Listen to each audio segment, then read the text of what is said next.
Hey everybody, we're going to get started in a minute. We're just letting some other people come on.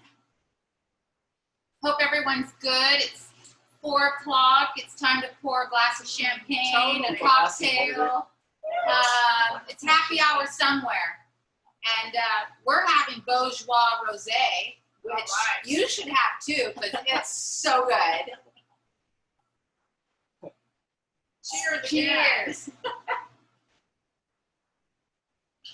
Boy, I'm nervous to be in this kitchen, but happy to be here too. I think you'll do just fine. Oh, good. The question is, how am I going to do? You're making architecture today. Can't wait. So I'm just going to give a little background about what we're going to be doing so that everybody's ready to roll with how fast this might or might not be for you. But we're making Pavlovas, and this is what they look like. Can you see this? That's our interpretation of a Pavlova, and of course there's many interpretations out there, and there's many thoughts of where the Pavlova actually comes from, came from.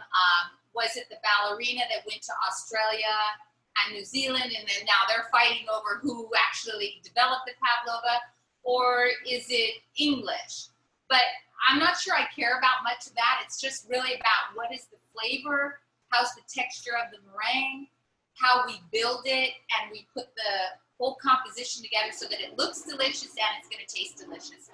So I want to say thank you so much for joining us, first of all, and that we're super happy to be involved with San Diego Design Week. And it's our first time being involved with a collaboration of this type. And I'm super honored because it's about artists and designers and food and collaborating and making community important and all the things that we need in our life, especially these days for making everything a little bit sweeter. So I couldn't be happier today than in my attempt to teach you how to make Pavlova, and hopefully after my champagne, I still can. I have my wonderful friend Jennifer Luce, who is also the incredible architect, and I'm blessed to have 2 restaurants that she imagined and created and babysat me through, and I get to spend my days and my nights here baking in this beauty. So I'm going to kind of turn it over to Jennifer and have her tell you about Jennifer and also about Pavlova for Jennifer. Hi, everyone. So good to see you. I'm really honored to be here in Karen's kitchen. I'll tell you, we're, as architects, all about process, and I've been fascinated by Karen's process for years. So the idea of being at the table, baking with Karen, it gives me goosebumps. I think this is something that Karen doesn't know, but my mother made Pavlova for us on all special occasions growing up in Quebec. One of the reasons is that I was a ballerina, and the dessert is named after Anna Pavlova, who was a prima ballerina in Russia in the 1920s. So for me, this is really kind of sentimental because this is the dessert I grew up. And I'm so grateful to San Diego Design Week, and particularly to Meringue Museum for organizing all of this. Thank you, Meringue. And we're so thrilled that in about 8 months, we're going to share the new Meringue Museum with you. And we hope you come and really enjoy it. So I can't wait to be here. Can't wait to learn from you. I am not a baker, so be prepared. Okay. So if any of you aren't bakers, this is the reason why you want to make Pavlova, because this recipe actually works. And that's part of the problem with baking, is that recipes don't work. So let's start off with the meringue, and we're basically going to take the egg whites, and a little secret is your egg whites should be room temperature. So don't crack them and go to work right away. Maybe crack your eggs, separate them, and leave them throughout the morning or the day prior. And then we're going to put it on our machine, And we're going to put a little cream of tartar, a little white vinegar, a little lemon juice, something that's acidic that's going to help with the meringue. Just a little tiny squeeze for this amount so you can see how big my little piece of lemon is. And then we're going to start it. And one of the things that's important is that you always start out at a low speed. A lot of people want to start out really fast and get it going and see it happen. And I think that's where the meringue at the end will fall. So we're going to start slow and just kind of let it keep going. And during this time that it might seem like forever, you could ask me questions and I could answer them. And so you want to go to the Q&A. You don't want to go to the chat. And then we're happy to answer any questions that you might have pertaining architecture, meringue, Pavlova, what are our hours at Extraordinary Desserts and why you should come here and get 20% off Pavlovas today and tomorrow.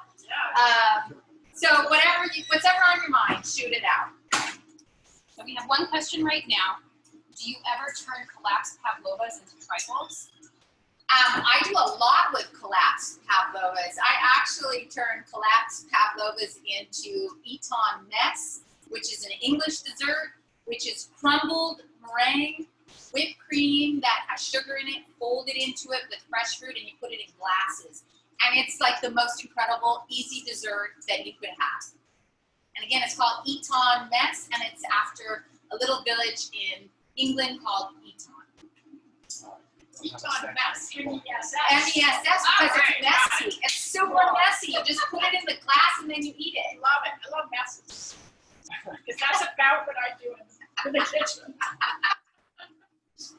If you don't have a stand mixer, will a hand mixer work? So a hand mixer, like an electric mixer like this will work. I can tell you when I went to Cordon Bleu in 1985, I made meringue by hand. So whatever machine you have will work if my hand can work. And that is not for public knowledge. Okay. Another question. Another question. If you're making it with traditional sugar, can you use a replacement like coconut sugar? It's probably, so I'm going to ask you that question again in case you didn't hear. Can I replace coconut sugar instead of granulated sugar? And I think you might be able to do something like that, but you're going to have a completely different texture because coconut sugar has a different value in the sugar calculations, so it might be a little chewier. So I don't know that I'm going to tell you to do that. So I've been on second speed, which is medium, and it's been going and going, and it's a little fluffy, not too much. It's got a little bit of foam going, so we're just going to keep it going at that. And then pretty soon I'm going to put the granulated sugar into it, and then we're going to really get it whipping. Speaking of fluffy, do you know what the Pavlova is named after? No, I do not. You don't? No. So Anna Pavlova was dancing Swan Lake in either Australia or New Zealand, we're not sure. But it was named after her tutu, which was floating, light, airy. Makes sense. Wow. I almost wore a tutu today, but decided not to. Probably not very kitchen friendly. No, not really.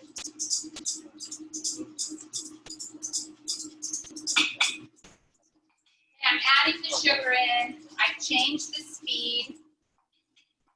What type of sugar do you use? This is organic, super fine. So we try to use organic wherever we can, or from sustainably sourced vendors. And I was really excited when we started with organic sugar and organic flour. I was just like, oh, great. So now it's whipping, and it's going to do this for a while, and then it's going to start to take some shape. We have another question. This recipe that you're doing today, will it be emailed to all of the participants? Yes, the recipe is going to be emailed to you after this to everyone who is on this Zoom. And in the recipe, you'll have the Pavlova, the Devonshire cream that we fill it with, and as well the strawberry raspberry sauce that we're going to plate it with.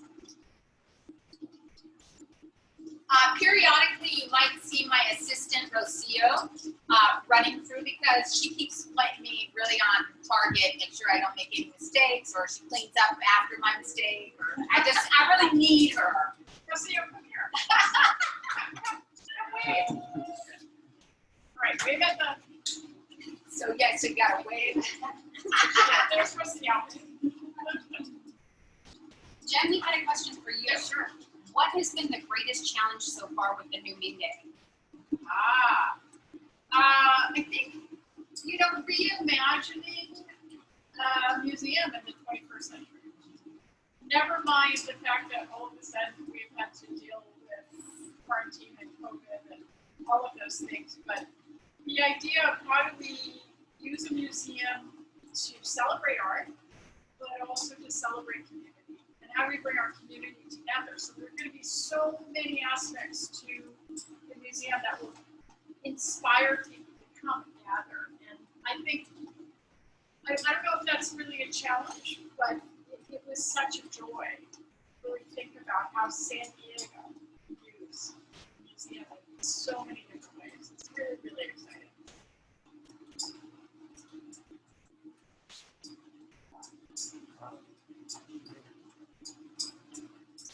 Okay, so it's, we're about a minute into this, whipping, and it's still going. And I'm going to show you what the texture looks like, for sure, before I put in the powdered sugar, because the powdered sugar I'm going to put in by hand, and I'm going to use what's a scraper. And these you can find, as well as you can use a handled spatula.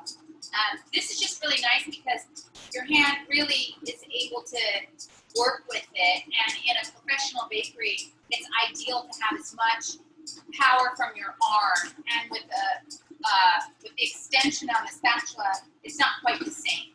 So this is really great, a lot of levity with it.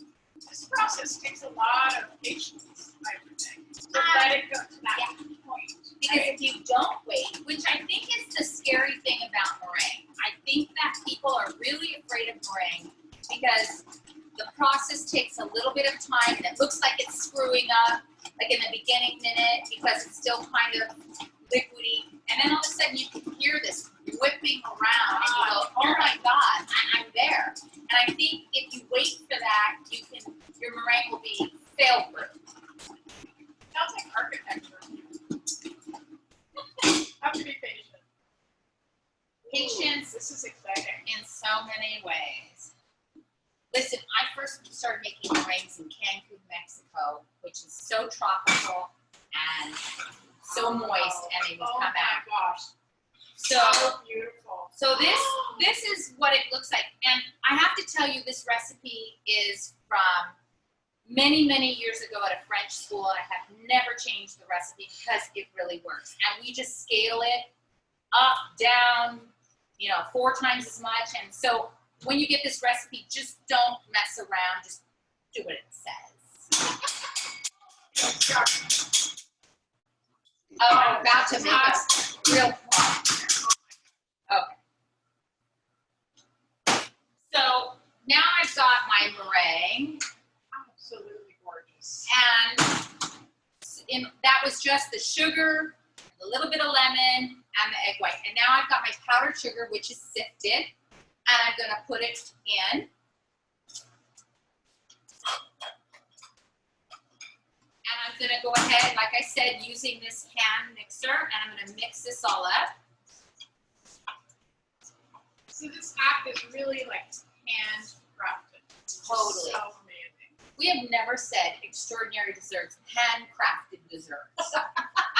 Because they are. They are. They take a lot of love and muscle. Oh, so wait, we should talk about extraordinary desserts.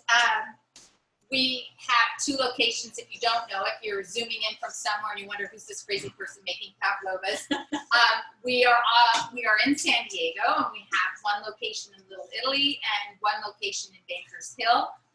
Both of them designed by Jennifer. Collaboration. Both of them really special. During this time, we are open only for to-go items, and we're open 8:30 till 8:30 in the evening, and then we'll be open on the weekends until 9:30 at night on Fridays and Saturdays. And so you can get all our good food, you can get our desserts, you can order wedding cake if you need, birthday cakes, whatever, and we're here to help you with whatever you need. In terms of opening again to full restaurant, stay tuned. Okay, so someone now, has said oh it's yeah, the best cake store in the entire U.S. and everyone's agreeing. what? Someone wrote it's the best cake store in the entire U.S. and everyone's agreeing. Oh, someone said it's the best cake store in the U.S. Thank you so much. Totally agree. Totally agree. My hips will tell you that too. Okay, so we have a tray. Champagne. Yeah, we better move the champagne for this one, I guess. Okay. So you want to use parchment paper. And are there other things that you could use? Well, there are things like a silpat, which is a French introduction into a reusable sort of parchment paper. You could use aluminum, and you could use wax paper. All else fails, and you made meringues, and you have none of these, you could grease your tray, and you're good to go. So this recipe makes about 15 Pavlovas. And if I can count, Oh, definitely a tutu. so I'm gonna have, Jen and I are gonna form these. And Bring in the architect. here's the architect. And so she gets to build whatever kind of pavlova she would like because she gets to eat that pavlova. Ooh, all right. I can see Rocio is eagle-eyeing me. She's like wondering if I'm going to get 15 out of this. And I actually can talk and count. So that's an interesting thing. Can we see those? Let's see. 1, 2, 3, 4, 5, 6, 7, 8, 9, 10, 11. 11. Two more. Nice. Oh, I could just eat it like this. Well, it's going in the oven, so you can't. So, okay. I think I missed making something a little bigger. 1, 2, 3,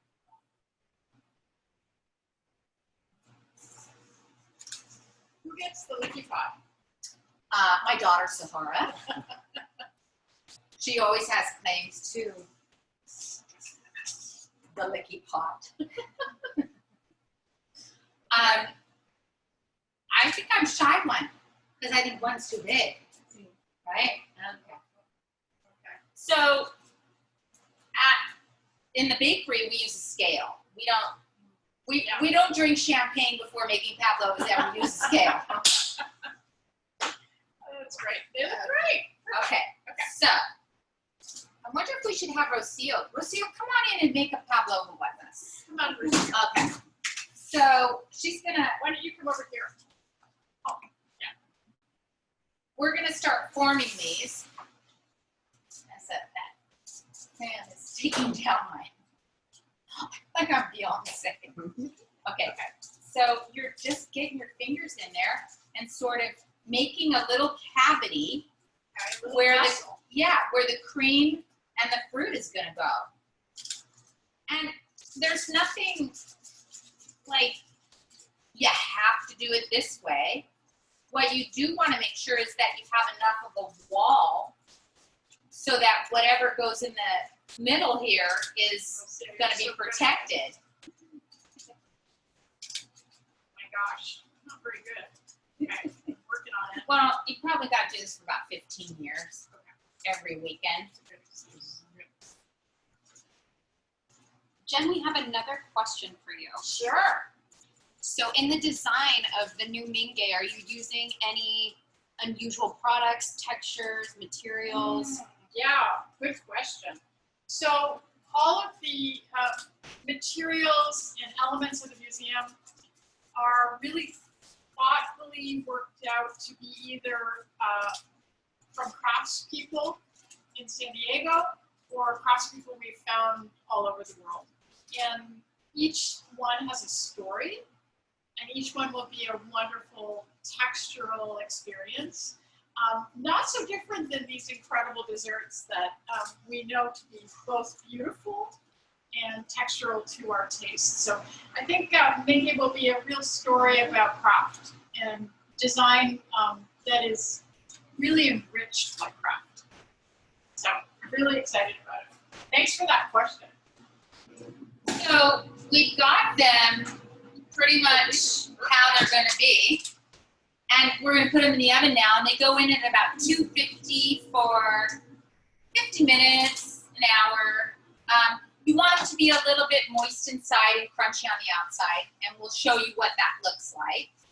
So I'm going to walk these back to. Bring that closer. Oh, I'm going to walk these up to you. There. Okay. Oh, beautiful. Can take these off. Surgery is over. Let the drinking begin. Okay. So we're going to put these in the oven, and then we're going to show you how to make a sauce. Because I really think it's important that the Pavlovas are sitting on a sauce or 2 sauces or 3 sauces. So it's up to you. So in this particular one, we're using fresh berries. So we're going to make a fresh berry sauce, and I'm combining raspberries and strawberries, a little bit of sugar.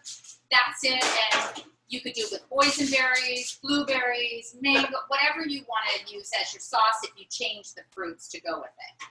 So you just need a Cuisinart type of or you could use a blender. But if you're using a blender, don't blend it for too long so it gets really foamy. So I've got my raspberries that were frozen, and then I just, thank you, I was like, defrosted them. And then I've got my strawberries that I cut into quarters. And I'm just gonna simply put them into the Cuisinart, and I'm gonna mix it up with the sugar, and then we're gonna strain it, and that's what we're gonna use when we decide to eat our Pavlova at the end of this. So I like to put the liquid item in first, and then a drier fruit on the top of it, and that's just so that it kind of gets everything going. And I think you should do that also if you're using like a Vitamix. All liquids on the bottom, and then the drier goods go on top of that.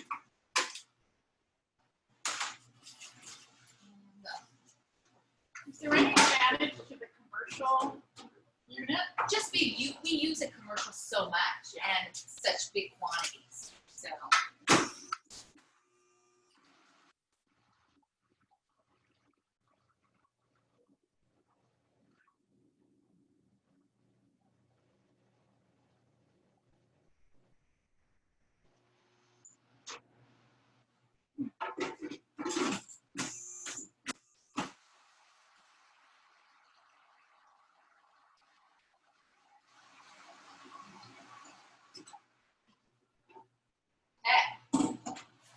So, pretty straightforward. Looks like a sauce. And then we're going to strain it.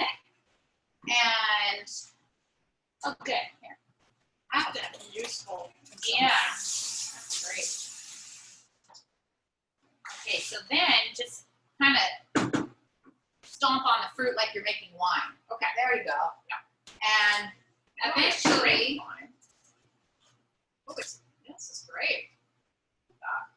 eventually you're going to get a sauce that you're going to put in a bottle like this, and if you want a second color, you're going to make like this, and you're going to end up having delicious flavors.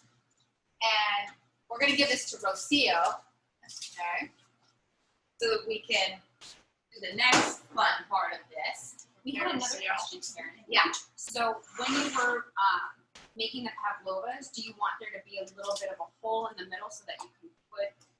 So there's a cavity in the middle of the Pavlova when you're making it, but it's still completely like a swimming pool. There's no hole in it like a donut, because you don't want all your fruits and your cream to come through the Pavlova when you start to assemble it.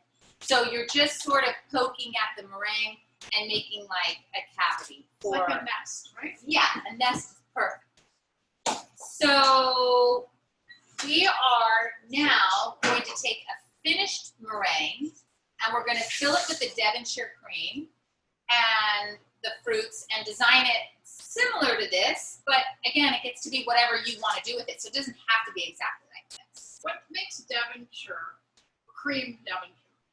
Well, the Devonshire cream from England has a sour cream creme fraiche component to it. I love that. So we call ours Devonshire cream because it has cream cheese and sour cream and a little lemon juice and sugar. Is that so what we have with tea? Yes, England? you have it with scones or crumpets or any of that. Okay, so we're going to bring over the meringue.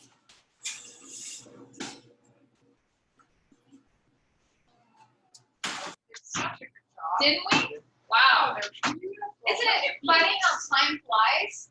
God, they're just like little nests. So Jem and I are going to finish one or two or however many Jem would like to take home with her. And so we're now going to be gloveless because we're eating these. And the first thing I'm going to do is use a disposable pastry bag, which you could use a Ziploc in the same way. And you're going to fill it with the Devonshire cream from your recipe. So it's going to look like this in a Ziploc. And then you're going to cut a little hole and it's ready to fill. So I'm going to fill Pavlova because I have a husband and a daughter that would like Pavlova. I'll have one too. And then here's for I Jen. think I have a few friends who would like these. Or maybe people at the studio. There you go. Or how about one from Bing Day? There you go. So put a little bit more in here because the cream is really the yummy cheesecake sort of part of it. There you go. There we go. There. Yeah, more. Good. And then now we're going to put in the fruit. So, all right. Let's see what we got. Let's do this. And so if you see the way that women in the kitchen designed the pavlova, they left the green on the actual strawberry, and it just gives it another color. So if you want to do that, that's fine. If you don't want to deal with your guests picking off the green, you don't have to do that. I'm going to follow their lead because they were trained very well. Put it in the open way? So I put it in the Yeah. Like that. yeah. Okay. Right, and then, okay, so, cut a few more. How many? Well, it's like, you could do 3, I like pods, and I like the strawberry to be the same, shape, or the same, like if it's big strawberries, use big strawberries. If they're don't go like a small one, a big one, a small, because it looks a little weird. Okay. It's all about scale. Yes, thank you. Let an architect tell me what I want to say because I can't. And then you start putting in blueberries, blackberries, raspberries, in this case because it's Devonshire.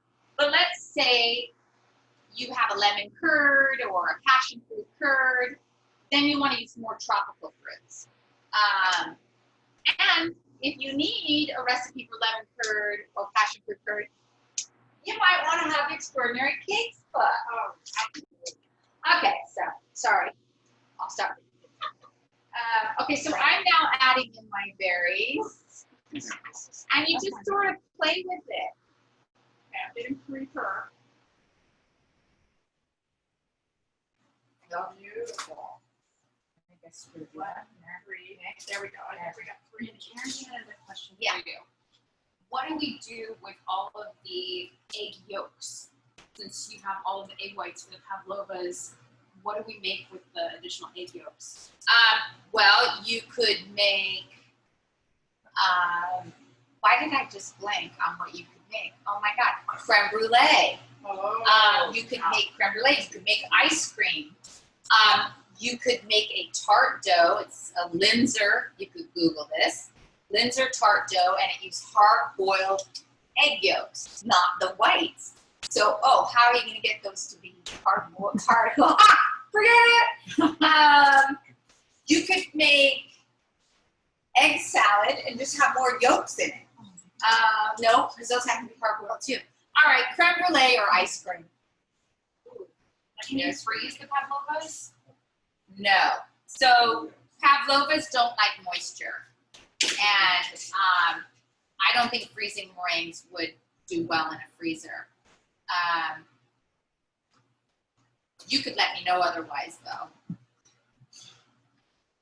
Okay, I think I'm missing some raspberries. Sorry, I had them all. Beautiful.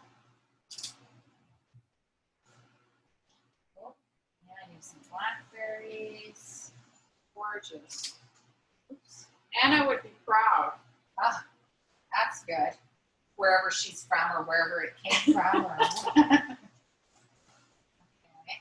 And so what's nice about the filling it as full as you can with fruit, or let's say you want to do ice cream instead of the Devonshire, you can put sorbet or ice cream and then load fruits on top of it.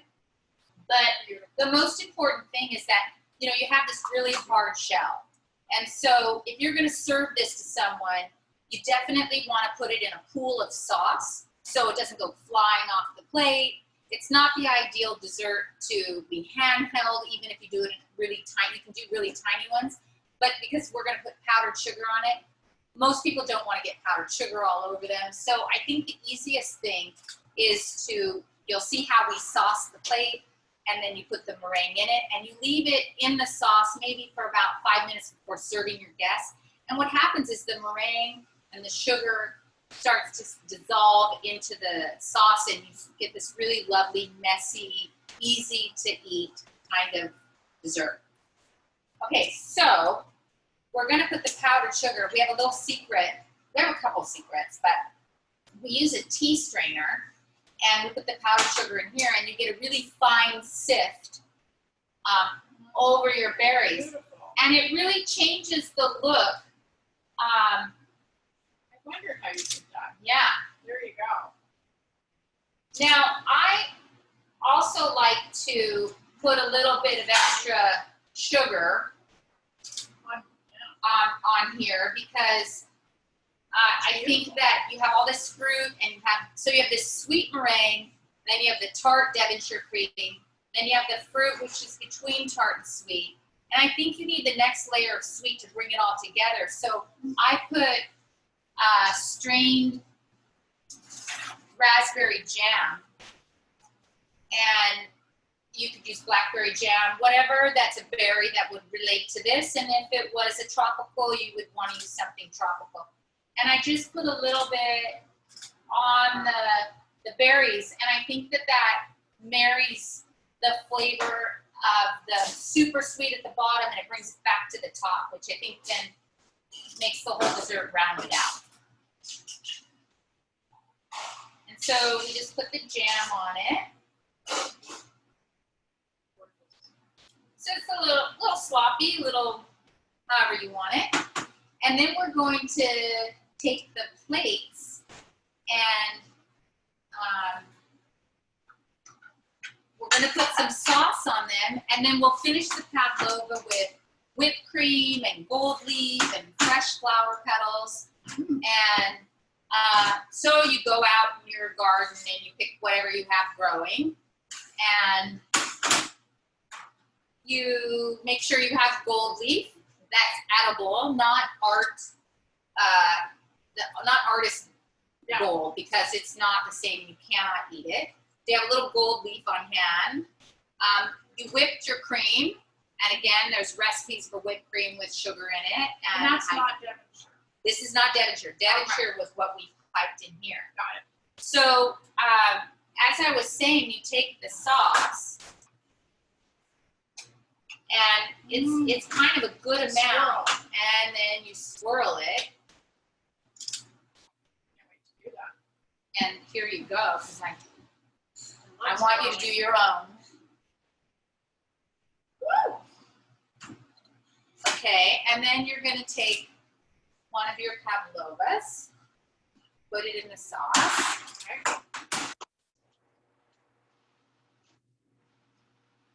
And then, I don't know, there's a couple ways of doing this. I don't know how I'm going to do my whipped cream. I think I'm I'm going for like a big, grand look. Okay, go for it. I don't want to intimidate you. There you go. Minimal. Oh, I'm gonna put a little petal, or no, rose.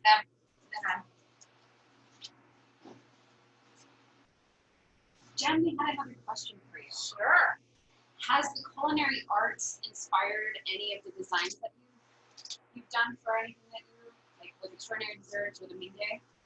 You know, it's such a good question because I think as I have watched Karen make over the years, I see something scientific about the process, but also something artful.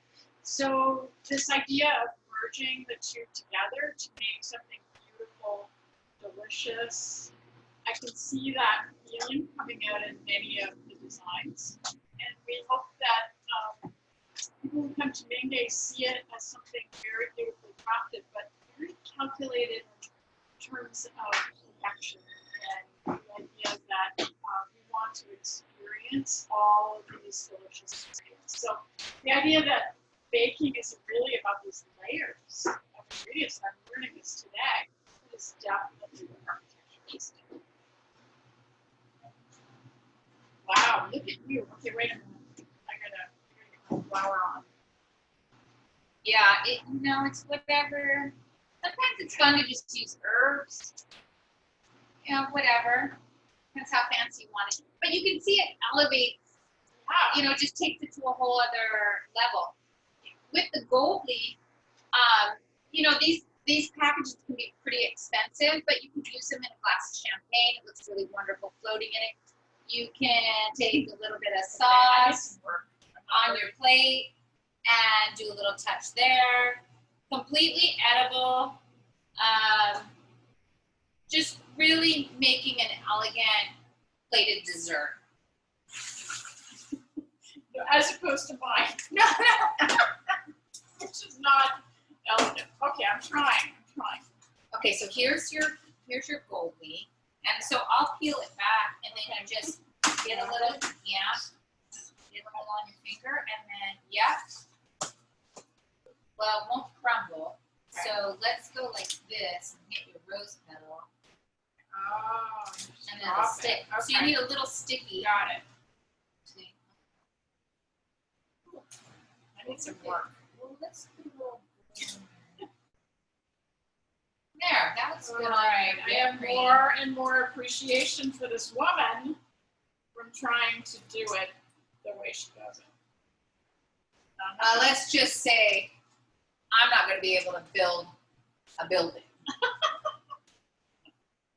There you go. I can bake a cake, but I can't build a building.